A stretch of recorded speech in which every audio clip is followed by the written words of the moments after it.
Well, that was a fun one. Syracuse takes down Colgate 16-12 in a game between two high-octane attacks. They both showed it. We saw some players really hit a stride as we head towards the gauntlet of a stretch to cap off the season for SU.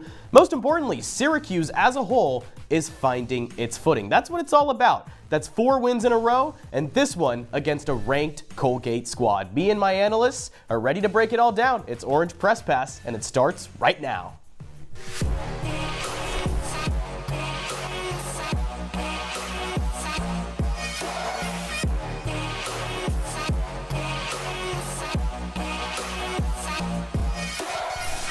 Welcome inside our CitrusTV studios for another edition of Orange Press Pass. Alongside Hudson, Ridley, and AJ Myers, I'm Srikar, Rajendran. Syracuse men's lacrosse takes down Colgate 16-12. All of us pretty close to hitting on our score predictions, actually.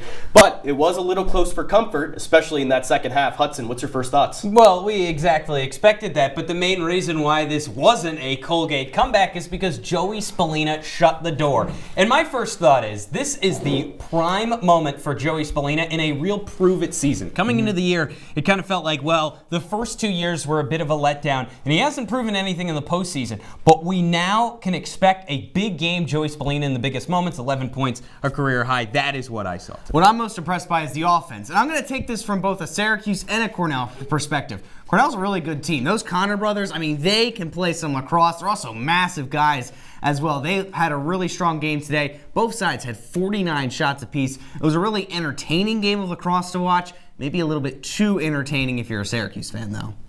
Well, to get the full picture of how this game went down for SU and how they pulled it out, let's roll the tape and let's see how SU handled business, because this truly was a tale of two halves and a tale of varying quarters. The first quarter, all SU. Look at that. Owen Hiltz right off the bat. John Mullen wins the face-off, tosses it right to him. That's goal number 20 for the season for Hiltz, a prolific attacker.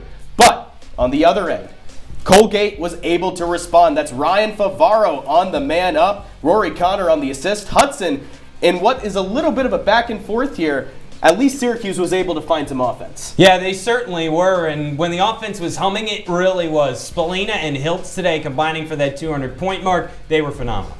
They were phenomenal indeed, and as a whole, this offense was just trying to find some consistency. That's what it's all been about for the past few games, especially during this winning streak, and here, they're trying to settle into their own. Spallina with 2 goals right here, and look, that was an easy one. 8-2 Syracuse at the half. It's all systems go, but it's always been about playing a full 60 minutes. Can SU do that in this one as well? And it would all start in the third quarter with a little bit of a creep back into this game by Colgate. A Superman dive, I should say. So not even a creep, a full-on dive into the net. And that's Rory Connor, goal number 25 for the season. We talked before about how he is an excellent scorer, and he showed it right there. Look at the passing from Syracuse right here as well. Trey Deer with the goal. 4 goals in this one, 4 goals against Manhattan. He was really solid as well. AJ, this was a back-and-forth affair in the second half. It was, and that's what kind of disappointed me is Syracuse could not put this Colgate side away. Ryan Favaro, he scored a goal and made that fourth quarter really interesting.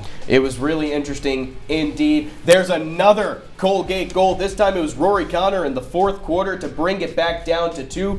13-11 SU. Can they close it out here? Joey Spallina trying to make his move and finds Twine. 16-12 Syracuse ends up getting the job done, but again, little close for comfort. No, it certainly was. That was a game of razor thin margins, and they're lucky that they had takeover Spallina down the stretch. Not something we've usually come to expect game by game. But the Connor brothers really made this a game. They did. I mean, they were really impressive today, and they showed why they're some of the best players in college lacrosse. And if you tuned into Q's Countdown earlier today, you would have seen we made some score predictions. We were awful close. We were awfully close. I think a couple of us were just one goal away. Right? I had 15-12 Syracuse. Hudson, I know that you had 17-12 Syracuse. So we found a happy medium with 16-12. But looking at the standings now, look, at least I'm not last anymore, but AJ, we're still bottom 3. I got many problems with these standings. Me and Srikar have picked about 3 or 4 more games than everyone else. I'm going to have to take this up with our sports director, who very interestingly happens to be first. I'm now 3-point differential out of first place right now. This is incredible. And another man that had the same score prediction as you, Hudson, Unintentionally, was Josh Richardson, our reporter, live from the Dome for this game. Josh, Jimmy McCool was so cool in net. Cool as a cucumber, you could say. 18 saves. What did head coach Gary Gait think about his performance today? Well, Srikar, everybody knows the type of performance that Jimmy McCool just had today. It was exceptional. It was fantastic. And head coach Gary Gait and players said the same thing during the post-game press conference. And me just giving you general overviews about what they said and paraphrasing their quotes isn't really going to do justice the type of performance that he had and what those guys think about him. So I have some direct quotes here. Joey Spallina, I think he's a top goalie in the country. Owen Hilt said he's going to have our back. And Gary Gait said, when you're on a man-down situation, it's going to come down to the goalie. The offense is going to have good shots. Hats off to Jimmy. Situations like that for Syracuse put Jimmy McCool in difficult situations. Colgate went just 2 of 8 in extra man opportunities. So Jimmy McCool was locked down, career high 18 saves for the junior. There's not much more that you can ask for from him. He's an anchor to this defense, and he is the guy that you want to have in goal moving forward. He is everything that any Syracuse fan, player, and coach hoped that would be passed down from the legacy of Will Mark from last year.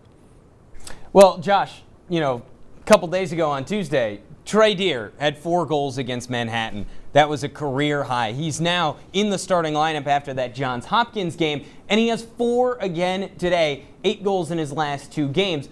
What have you seen from Trey Deer at this point in the year that's allowed him to take over in the way he's doing?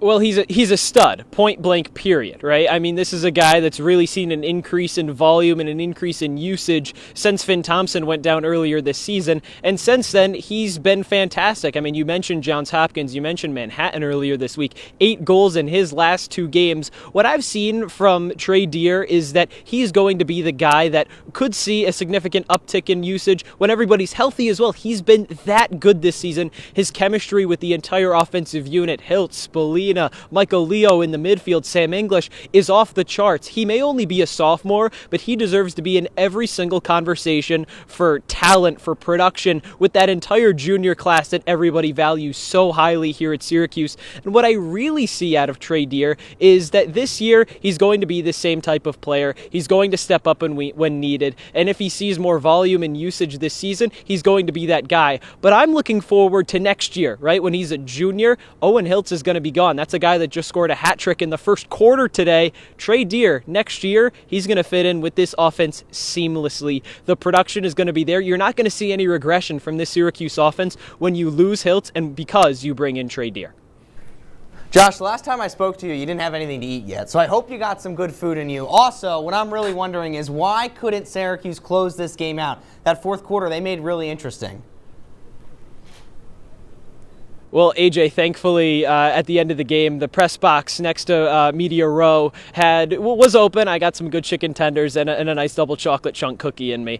So that was very nourishing. But when it comes to Syracuse not being able to, close the game out or really blow it open, I don't necessarily think that's fair to say, right? I mean, they scored 8 goals in the first half, held Colgate to just 2. This is a top 3 scoring offense that the Raiders have had all season. It's more of a regression to the mean type thing, right? I mean, Colgate still only scored 12 goals in this game. Syracuse had 16. It was a symmetrical offensive performance from the Orange. 5 goals in the first, 3 in the second, 5 back in the third, and then 3 to end it off in the fourth. So the offense was there. The defense was just, you're not going to be able to stop Colgate for that long. I mentioned earlier, in the day that a guy that Syracuse was going to have to lock in on, that's Jack Turner, a guy that averages 3.5 goals per game. He didn't have any in the first half. He scored 2 in the second half. That's a big turnaround. You can't lock these guys down forever. We saw the production that the Connor brothers did, Liam and Rory, in this game. There was a lot of offensive production in that second half, 10 goals for Colgate, and a lot of that just has to do with the offense woke up, not necessarily anything bad defensively that Syracuse did. Well, Syracuse did eat today, Josh, and I'm glad you got to eat as well. I want to thank you for all your insight from the Dome, but for us three at the desk, we're going to be right back, because when we come back, We are going to be breaking down the ins and outs of this game and how Syracuse got this win. Stick with us.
Welcome back to Orange Press Pass. Hudson, Ridley, AJ Myers. I'm Srikar, Rajendran, breaking down Syracuse's 16-12 win over Colgate. Now, fellas, a big theme in this one, and it's been a theme for the past few games. You can't play a full 60 minutes if you're Syracuse. Last time out against Manhattan, it was starting slow against Manhattan, and they raced out to a 1-0 lead, and before Syracuse ended up turning things up a notch. But in this one, it was a hot start, and Colgate kept dwindling things down, Hudson. There's only one single game Syracuse has played all season where they've played all 4 quarters. I think the main problem with Syracuse, too, is the fact that when the scoring gets off to a hot start, they get lackadaisical. You go all the way back to the Vermont game earlier in the year. They lost in the second half of that Vermont game. There are consistently times where they don't keep their foot on the gas, and if you watched the Cuse countdown that we had before the game today, I said they need to play a full 60 minutes.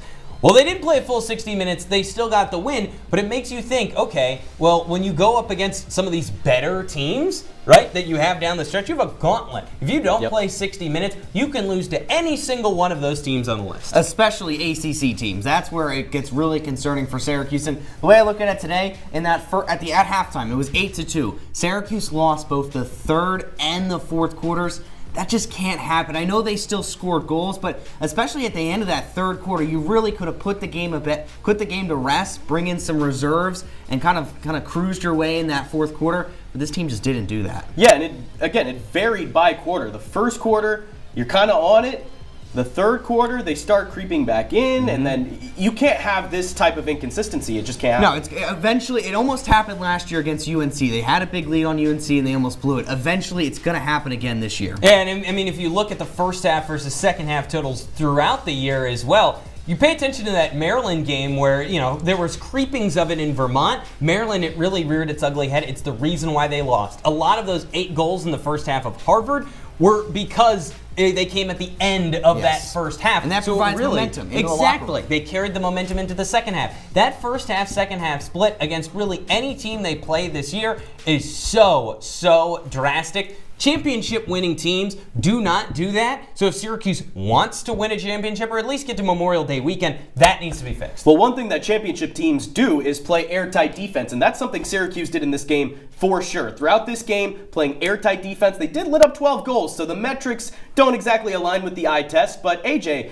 Colgate is still extremely good on the attack. They are, and even though they let up 12 goals, I got to highlight the goalie, Jimmy McCool. I thought he stood on his head today. He had a career-high 18 saves. I was really impressed with what Jimmy McCool did. Every time they needed a big save from him, he delivered, especially in those third and fourth quarters, Srikar, when things looked kind of nervous. Yeah, one of the most worrying things with Jimmy McCool coming into today was, are we going to see another Harvard, right? You have an underrated, sneaky, high-powered offense where he had his only game in his career where he was under 50% save percentage. You worry about that. Today, though, 60% save percentage, and again, that career high in saves. His positioning was perfect today because, there's a lot of speed on that Colgate offense, a lot of physicality, and they get open shots. The best way to counteract open shots is having good positioning, not necessarily stick skills. Well, the big question here is, can Jimmy McCool keep it up? Because I think he can. You're going to be facing tougher teams. Do you think he can stand strong? Yes, I was worried about him after that Harvard game. I was like, is his confidence going to be rattled? after that Harvard game, he's looked really, really dominant. He hasn't really skipped a beat. I don't know. I'm not fully convinced on Jimmy McCool. I think he's great. I don't think he's Will Mark. The biggest issue is when you look at the offenses that they faced this season, sure, they're good, but they are not Notre Dame, right? No. They are not North Carolina. The best offense that they faced, really, not even statistically, just in terms of who they have out there, is Hopkins, and they just lost to Rutgers today. So you don't even know who's good in that case. I'm not fully convinced on Jimmy McCool. I still need more to have it proven. Well, one guy that I think is starting to become someone that we can rely on a consistent basis here is not only Joey Spallina or the constant guys that are doing good, but Trey Deer as well. 4 goals today, 4 against Manhattan. Hudson, this guy's becoming an absolute force on offense. And once he took over for Finn Thompson after that Johns Hopkins game, or rather before that Johns Hopkins game, he has been tremendous ever since that happened. And the big part of the reason why is he's built a connection with Joey Spallina. Finn Thompson was kind of the doorstep sitter, ready to get on top of it. That's exactly what Trey Deer is filling in doing. He is around the crease, really quick stick skills in front. That is what's impressed me about him. Again, he has 14 goals on the season.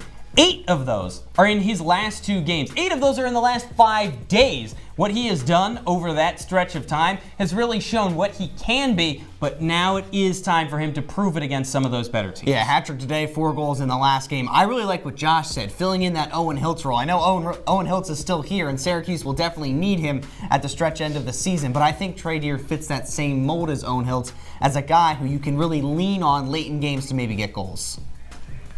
Well, even though Trey Deer was a difference maker, he wasn't the difference maker in this game. Our player of the game is none other than Joey Spallina, who had a career-high 11 points. And if we look back in history, he is the first SU player to accomplish that since Casey Powell back in 1997. It's been a while, and he was flying everywhere, going around, making plays for his team, whether it was scoring, whether it was getting some assists. He was doing whatever it took to make sure SU got this dub.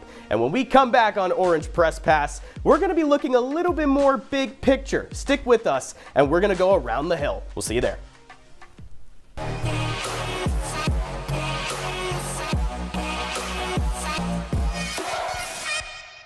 Well, Thomas, you've got pre-diabetes. But with more exercise and a change in diet, it can be reversed. I've tried exercising. It just makes me hungry for bacon. I love bacon, too. And who really likes to exercise? Not me. Me neither. Nobody. So we're good? What? Oh, you still have pre-diabetes. Big time. Jason, let's go see your room.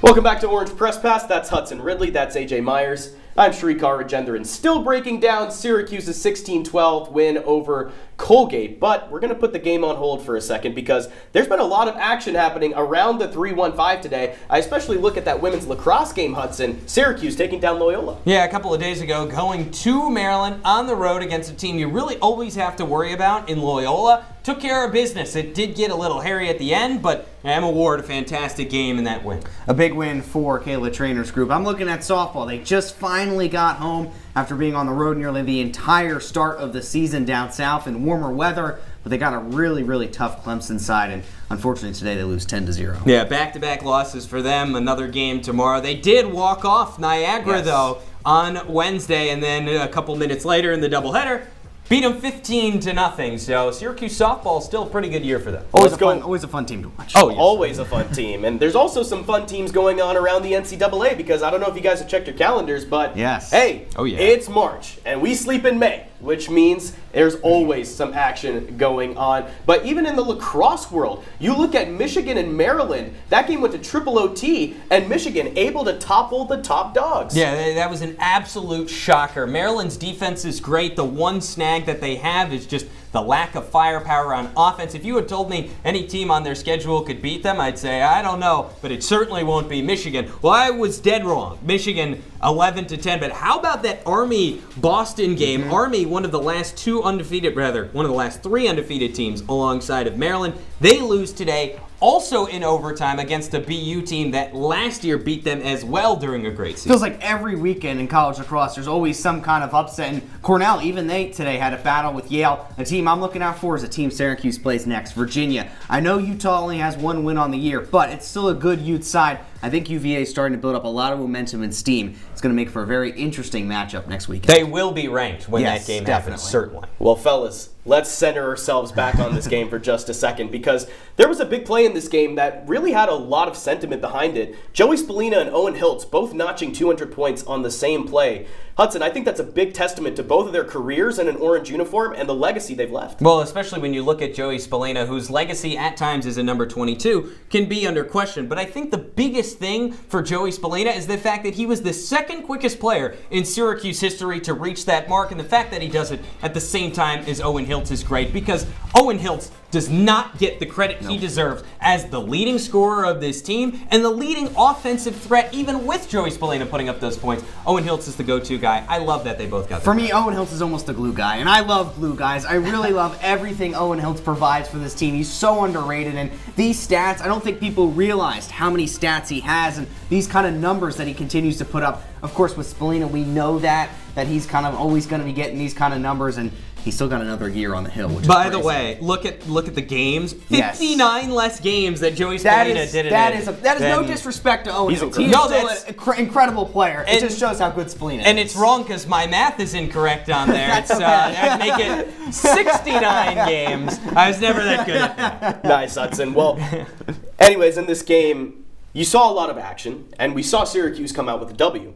But that's not it, because the whole rest of the schedule is a gauntlet. Now, when we were on Q's Countdown, both of you said that the upcoming schedule, they would go 5-1 down the stretch. Now, has this performance changed anything for you guys? Can we fork a 6-0 out of you, or is it still 5-1?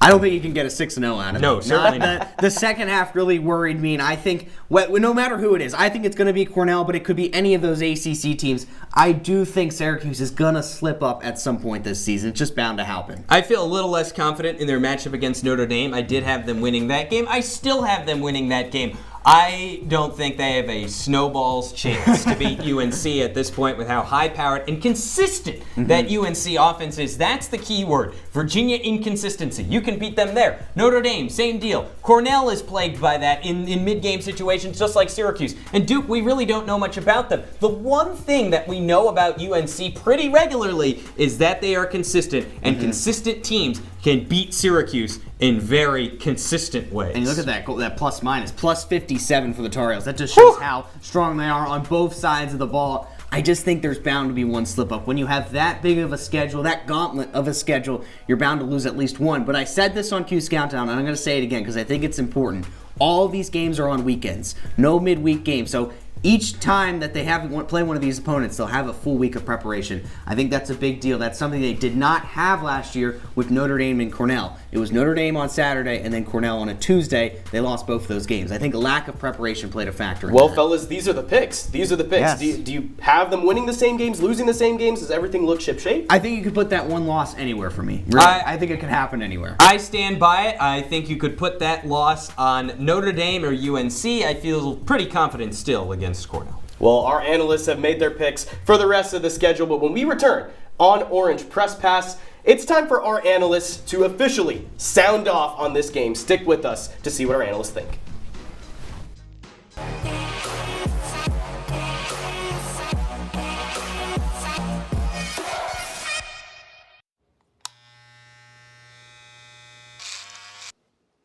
You've messed up your son's haircut. Mom?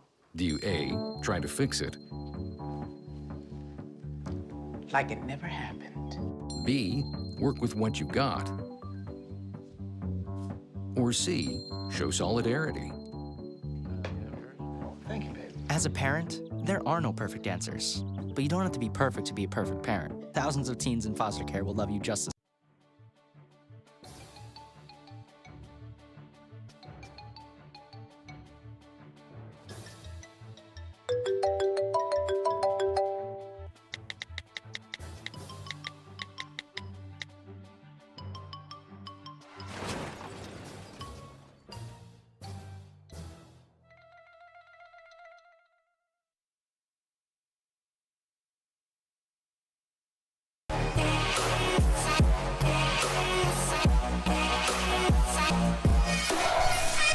One last time, welcome back to Orange Press Pass. That's Hudson Ridley, that's AJ Myers, I'm Srikar Rajendran. Now, Syracuse did take down a ranked squad today, an 18th ranked squad in Colgate, 16-12. So, obviously that could shake up the national rankings a little bit. Hudson, does anything stand out to you when you look at the picture now? I mean, right now, the biggest thing is the fact that Maryland's Princeton, going down. well, Maryland is going down, yes. I guess Penn State #1, although I really don't love that. Never thought I'd ever see that. Princeton right now is number 6 with 2 losses, except that they're ranked first in the RPI, which is what decides tournament seeding, over, at the time, undefeated Maryland. That's what really stands out to me. I think North Carolina rises up a little bit. I think Princeton maybe rises a little bit because of the strength of schedule. But, of course, you have to see Maryland and Army no longer undefeated dropping. And I think Fairfield moves into that top 12 graphic next week, the only still undefeated team in college lacrosse. They beat Drexel today. I think North Carolina, too, maybe they'll have an argument to go #1. I think this just shows how wide open this season is, because you really don't know, unlike the last 2 seasons where it was Notre Dame and everyone else, seemingly. Well, I've said all that I can say, so I'm going to put my voice on hold and defer to my analysts. It's time for Hudson and AJ to sound off.